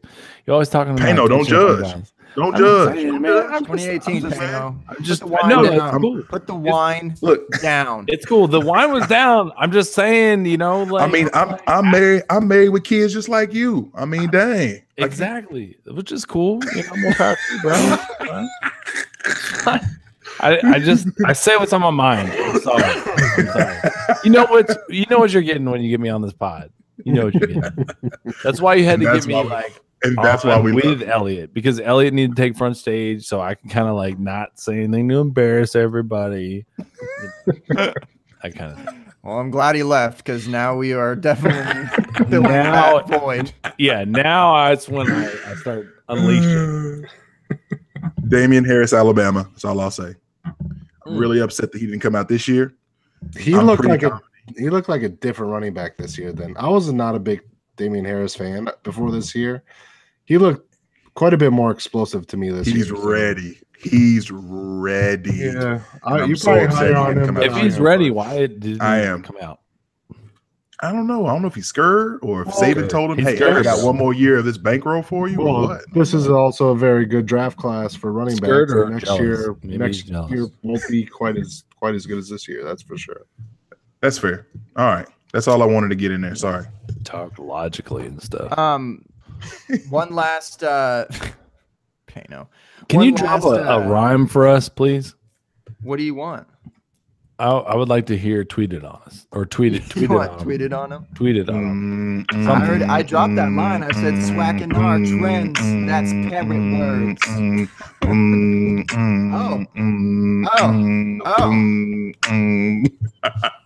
I can only go so long before you come in. I'll drop in on that. JMic, keep going. Keep going. I'm so ready for this. It's coming. Yeah. It's the open bar. Put your drinks up or put them down if you're too faded. These drinks never go down. Oh, I'm sorry. Dude, I thought you were about to bust it right there. Bro. You have to ad lib first, and then JMic started laughing. Oh, don't blame it on JMic. I'm sorry. I'm not a machine. I'm not a machine. I gotta breathe. He had the floor open for you, bro. Fuck it, I'll go a cappella. Oh, tweet it on him. It's good stuff. Hey, shout out to Gabe's SoundCloud right there. That shit is fire. I'm not gonna lie, shit is fire. Pano, I thought you were hyping it up so you could come out with the diss track. I mean, it's gonna take a little while. That was really good. I was actually really like, I was fucking with you, and it was hilarious. But man, it was good. There's a lot of goodness in there. Hey, I was actually pleasantly surprised. I like hip hop, you know, and when I actually heard you like actually doing pretty well and had some flow, I was impressed. Thank you. This is my second bottle of wine, and this is not a regular bottle. I can't wait to see what you say about me on that third bottle. That's a bottle and a half. I just want to remind you guys, it's a bottle and a half. Big bottle. How many? Yeah, this has got to be at least a bottle and a half. Wait, do you see this? Like, for you guys, I mean, you guys see this. Yeah, it's a big bottle, dude. This is my second. So yeah, I remember when I would just keep a bottle of whiskey by me in the open bar. I'd get done and I'd be like, "That's 3/4 of the way gone," and we were on this podcast for like an hour and a half. Like, how does I just keep pouring it, and then I need to stop that. We're coming up on 2 hours. On this We're getting on it. Yeah, I got to get going. Off air. So one last piece then, just because I know we talked a lot about free agents, but it turns out there is a YouTube chat, and I popped in and I was like, wow, that's actually exists. So I was curious about because I popped in on Twitter today. I heard a lot about Derrick Henry, and that he's been climbing ever since DeMarco Murray came, and then now he's falling because of Dion Lewis. So I shout out to the homie Luke Marino from the chat. He was talking about Dion Lewis. So what do you think? What do y'all think about Dion? I think that's a good landing spot. We were all looking for whatever pass catcher to go to the Titans, whether it's through the draft or free agency. I thought Jared McKinnon would be nice there too. But Dion Lewis, I think he's a nice little scat back. I think he's more than a scat back, but with Derrick Henry there, I think Henry's going to get the grunt of the load on first and second downs. But I think Dion Lewis would be a nice complimentary back there. Little thunder lightning. Yeah, I think it's a way better setup than having two identical running backs in the backfield. Yeah, for sure. Pano, any words, or do you just need to get out of here? No, I was just reading Tyler in chat. He says, JMic, why haven't I gotten an invite so I can give Pano a hard time? He wants to come in here just to say something to you. Should I give him a link to come in, Gabe? I personally, I know we're about to end. I get it, but he wants on with Pano real bad. Sure, yeah, get him in here. He's all right. I think he's gonna fake. As soon as you give him the link, he's like, "Oh yeah, I got something else to do. Oh, I got my kids here." Yeah, exactly. Yeah. Exactly. We'll see. We'll see. I'm at work. Exactly. All right, let's see how quickly he does this. Talking all kinds of smack. We'll see if he actually comes on. No, I mean, I don't even know what the segue was, but I'm excited. I was excited to be here. You guys are awesome. We talked a lot of good stuff. I drank a lot of wine, and I had a good time. So, Pano, tell me, what do you think about Dion Lewis? Well, Dion Lewis, that's right. It's great to be here. This has been great, guys. I'm about to cue off here. No, I don't know. Before Tyler shows up, Derrick Henry truthers might not be happy, but it's great for the Titans. It's good for the Titans. I don't necessarily think it's great for Derrick Henry, but I don't think it really is a big surprise. I don't know. I mean, Derrick Henry is okay in the passing game. He's not bad. He's still Derrick Henry. There's nothing really new. I don't know why people are shocked about this whole Dion Lewis thing. If you're the Titans, you would want a Dion Lewis on your team if you have Derrick Henry. It's not really a surprise. No, it shouldn't be. It really shouldn't. People are like, oh, this is bad for fantasy football. Why? Shut up, dude. This is the NFL. They want to win football games. You have Derrick Henry. Yeah. You take Deion Lewis. Oh, it's Carson Wentz in the flesh. What's up, bro? What's going Wearing on? Falcons garb. What's going on? Can you guys even hear me? No. Can you turn up your mic? Dude, do you have like a microphone on hand, like ready wherever you go? What is like Always. like? That's cordless. For those That's that can't, cordless. for those that can't see, we've Within got like 30 seconds, this guy is on air, ready to go. I am. DHH's Ed Honcho. The voice, Tyler. I don't think you can hear me. the voice is like you know the voice when you hear it. It's Tyler Gunther. Can you guys even hear me? No, nothing. Yes. No, we can't hear you at all. We hear you. Nothing. I'm just kidding, dude. We can tell. We hear you. Are you serious? Welcome. Are you guys fucking with me? We hear you. No, we're not fucking with you, Tyler. What's up, Pano? What's going on, man? You just take my jersey and you think you can just wear it anywhere you want? Dude, isn't it sexy? It's so hot. It's like, if you would have not gotten hurt, it would have been the MVP jersey, which would have been even sexier. Yeah, that's why it took forever to get on here. I mean, I still got a hobbled knee. It was hard to get out of bed. Seriously, that shit was buckling back and forth. Get that shit together. It was a case of the RG3s. I know you gotta get that work done, son. Are you gonna be ready for week one? The RG3s. I am. I'm gonna be ready for week one. Putting in the extra work. I've actually been pushing them to trade Foles because I need more help. I got you. Okay, so you want to get that schmuck Foles out of there, that Super Bowl Nick Foles out of there. Yeah, nobody likes him. Yeah, he's totally an imposter. So Gotcha. so I'm glad Open Bar can finally have me on with like the 2:00 right when you guys are closing down, when all like there's like 4 people left. Closing time. Lights come on. You know what? You've actually Like Tyler's like porn voice or something. What's going on? Even when we were doing it with Dynasty Happy Hour and you came on, it was like literally you just jumping in mid-episode, right? That's the only time I've ever seen that's Tyler the on only here. appearances You'd that be you like, made. oh, You Tyler's don't gonna jump on. from beginning to end. You just like, let me get that. Tyler's mic. in the chat and he has something to say. Hold on, this has happened before. Oh yes. Yeah. Like the LFO episode I just randomly came on. Oh man. I gotta meet LFO. I did. Hold on, wait a second. What? Dude, There's an we got LFO episode. yeah. LFO is the official pop band of the Open Bar. Okay, so I kind of knew this partially, but Tyler chose that one to jump on. I actually jumped on all of them. I was at work and I'd just be like, "Hey guys, what's up? Oh, gotta go." That does sound like Tyler. That's awesome. Tyler does that on his own pod too. I do. Just No, kinda- no joke. Last night when we were recording, I fell asleep in my daughter's bed, putting her to sleep. I woke up like 5 minutes before recording. I'm like, crap. I had like my eye was burning because I was sleeping on it. Oh, it was terrible. That's Sounds awesome. intense. Yeah. Dad life right there. Like Dad life. Legends of the Hidden Temple trying to get ready, going through mazes. That was such a good show. That was a good show. Oh man. It had a lot of Blueberry. potential. Actually, I think that was a shitty show. What? It had a lot of potential, and they really botched Dude, it. purple pears for life. They really did. That whole It was a great idea. that whole time slot. Legend of the Hidden Temple, Guts, Yeah. Double Guts. Dare, all those right there. Yes, they had a lot of potential, man. Screwed the pooch. Boys, I gotta get going because I'm in my All bedroom. right. And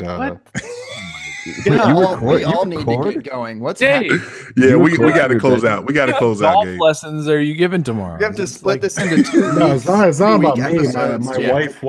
wife wants to go to bed. So. Okay, No, I'm sorry. I Jake's bet wife. you two I'm want to use sorry. that camera, I'm guessing. She wants to celebrate Kirk. Cousins. You know what I'm saying? She wants No. to celebrate Kirk Cousins coming to town. She's actually a Packers fan, so that's By the probably way, not the case. My bad. Jake, My when you bad. were talking about Cousins, Your face looked like you were just about to pass out because of excitement. Like you're just like, Did it? ugh. I'm relieved, man. Do that I one don't more know time, why Tyler. you're relieved. We all saw this coming. Well, when I say we all, I mean No, I'm relieved from coming. Twitter, from hopefully not having to hear people bitch about the Vikings signing Kirk Cousins. Twitter is filled with idiots. Dude. Yeah, but a bunch of these guys that. listen, a bunch of these guys are football people that I like. Are idiots. That's fine. But, man, you like these idiots. That's fine. I used to. No All joke. of these people, we all knew that Kirk Cousins. Okay, why would you choose between the Jets? Okay, everybody's got money. Even the Vikings had money. Why would you choose anybody other than a Super Bowl contender when you're Kirk Cousins? When you're at, what is he, 27? 29. Yeah, it was close. It was close. Why would you go to the Jets? Why would you go Rich history to the Broncos? I mean, even the Broncos being, the best other landing spot. Come on, man. You're going with the Vikings. Yeah. You're going with the Vikings. They almost went to the Super Bowl with Case Cousins. Case Cousins. Case Cousins. Okay, I'm probably done. No. Case's cousin. I will probably agree. But you know what I'm saying. I'll These agree people with on Jake. Twitter are the worst. No, I'll agree with Jake. Like Paul Charchian, even he had like a little pessimistic voice in his tweets. Like, I don't know. And that was like he's an worrisome. idiot too.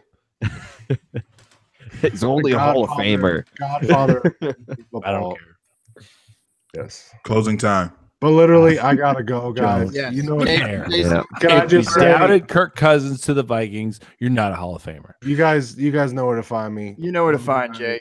NFL right. Draft Talker. He Thank you, makes all Jake. the Avies. He Hey, does all the love- GIFs. He's the man. Go Love you follow him. guys. All right, we'll talk soon. Love you, brother. Hi, Jake.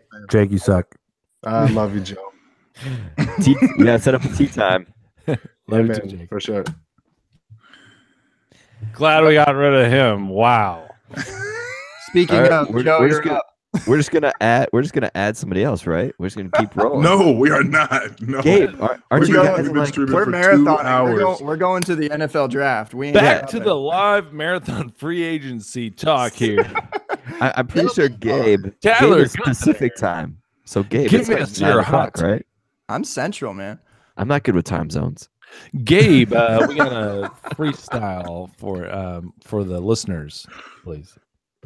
Oh, okay. Listen up. You've been listening to the open bar. Open that moonshine type of jar.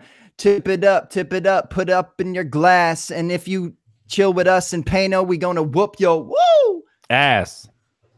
Turn up. Fill in the blanks. Pano shooting blanks after all of the kids, man. That shit kind of stank. It's like Travis Kelce. R.I.P. R.I.P. My man said Pato shooting Hey, legs. there's people still in the chat. Said Dwight Peoples. Who's Dwight Peoples? That's my dude right there. He said you guys should all just bow out and let Pano keep going. Matthew Renshaw says I'd watch a solo Pano show. Dude, you have some great listeners. Can I just Wow. say Open out to bar after dark. you and Dwight. After dark. Yeah. Well, It's Bo, all Bo, dudes, before but you that, know, it's did you- cool. Did you see what Kenny said? Kenny said, "Have we ever addressed your Andy Dalton athlete's wedding ring been talked about ever on a previous show? We haven't touched on that. Is this Tyler? Yeah, this is directed to Tyler. No, it was directed at you.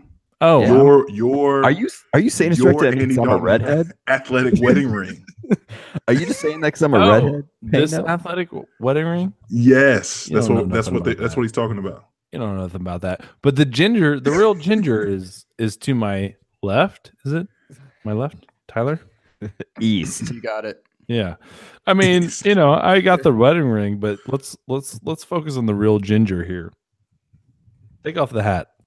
No, I need a haircut. Come on, Tyler. This is not a time for modesty. Not everybody can be like Gabe and just let that shit flow. I mean, we saw him in the dreadlocks. God, that picture. Hey, No, you guys. Michael Stepney, I am not done for tonight. Okay. You guys, thank you guys so much for letting me come on for like 5 minutes. I mean, I love you guys. I try to catch up with you guys all the time. We'll try to get you on from beginning to end sometime, but I mean, this is the house I built, right? I'm like LeBron, right? Yeah. You know what, JMic? LeBron's a little much. If I still ran this, you would be out the door. Okay, and that's Tyler's time. All right, thank you. Hold on, let's do a player profiler comp for Tyler and LeBron. Who would LeBron's comp be? Would it be Tyler? Yeah, it would just be. Tyler's still here. Comps. Yeah, it would be Tyler.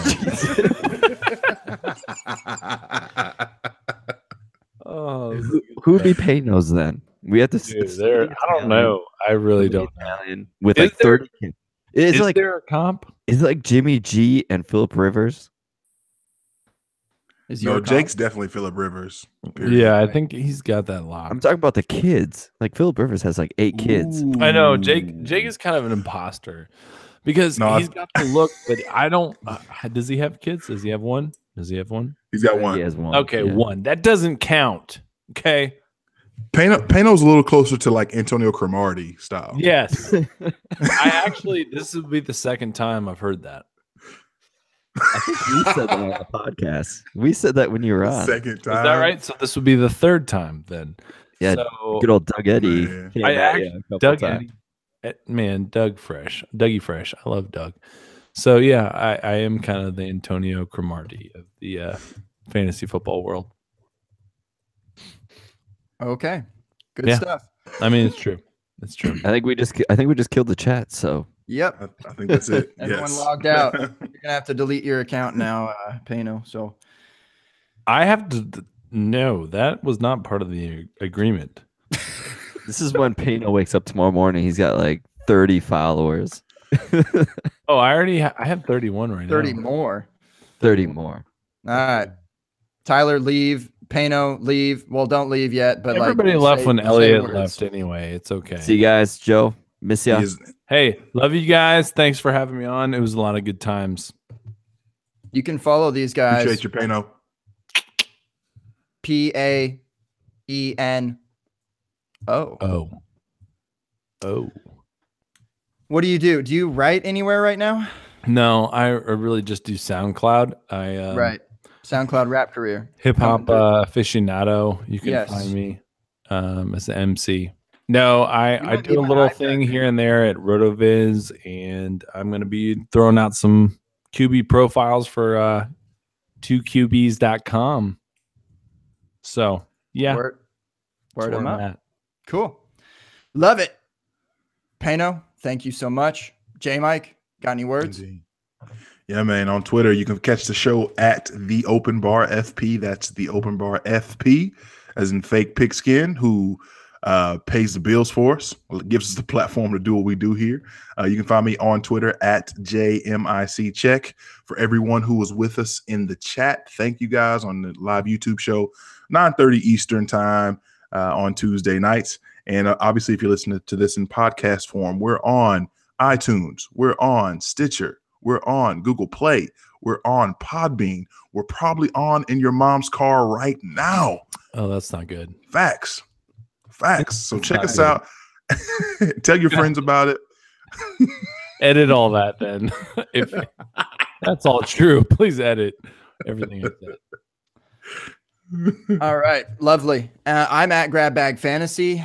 I have bars according to Pano, but that's not that high of praise. So we'll see what happens next. What do you mean? No, Pano. What do you get soft when you have 2 bottles of wine or what?